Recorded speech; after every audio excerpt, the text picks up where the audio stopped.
ओम शांति। 18 जनवरी 1969 के थर्ड संदेश में बाबा ने कहा कि तुम बच्चों को एक दो की राय का, एक दो के विचारों को रिगार्ड देना है। जब रिगार्ड देंगे तो उनके विचार का फोर्स कम हो जाएगा और फिर आप जो उन्हें समझाना चाहेंगे वो समझ सकेंगे।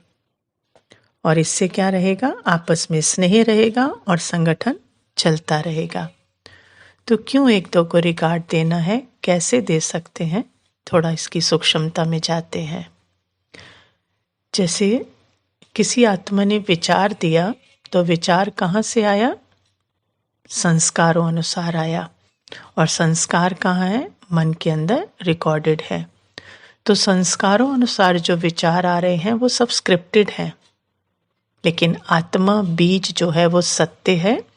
ये जो विचार आ रहे हैं, संकल्प आ रहे हैं, शब्द निकल रहे हैं, वो सब झाड़ है। ये मैं आत्मा जानती हूँ।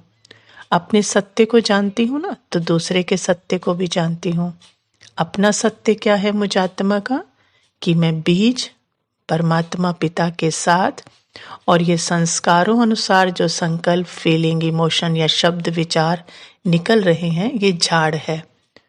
तो मुझ आत्मा का जो नेचर है वो सदा प्यार, सदा खुशी, सदा सबको स्वीकार करना है। किसी को भी रिजेक्ट नहीं करती, किसी का विरोध नहीं, कुछ नहीं, सिर्फ साइलेंट आत्मा, सदा प्यार आत्मा बाबा के साथ।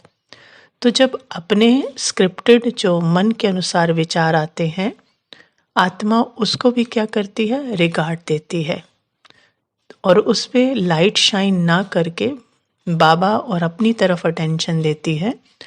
तो संकल्पों को जान देने वाली, विचारों को जान देने वाली तो आत्मा ही है ना। तो जब उस पे शाइन नहीं करती तो विचार उसके अंदर ही मर्ज हो जाते हैं, अर्थात उसके स्वरूप को फिर प्रत्यक्ष करते हैं। तो जैसे मैं अपने को जानती हूँ, ऐसे मैं सामने वाली आत्मा को भी जानती हूँ।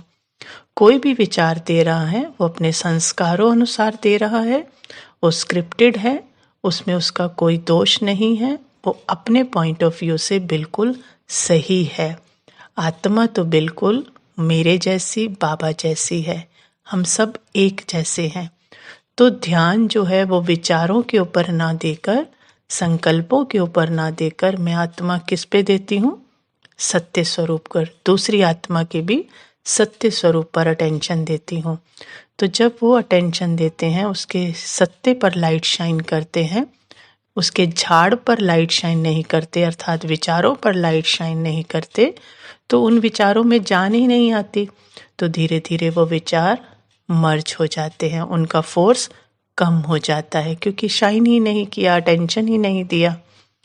तो जब फोर्स कम हो जाता है तो फिर अपनी जागृति में मैं आत्मा जब जो समझाना चाहती हूँ उस आत्मा को, वो उस आत्मा को समझ में आता है, क्योंकि वो भी अपने विचारों से अलग हो जाती है ना।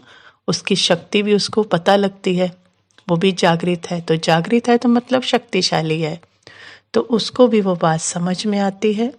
और फिर आपस में क्या हो जाता है? आपस में स्नेह। कौन सा स्नेह? आत्मिक स्नेह। तो एक दो की बात समझ में आती है, क्योंकि आत्मा सत्य जागृति में है ना, जागृति में दे रही है किसी को। तो इससे बाबा कहते हैं स्नेह भी बना रहेगा और संगठन भी चलता रहेगा। इसलिए बाबा कहते एक दो के विचारों को रिगार्ड दो पहले। ओम शांति।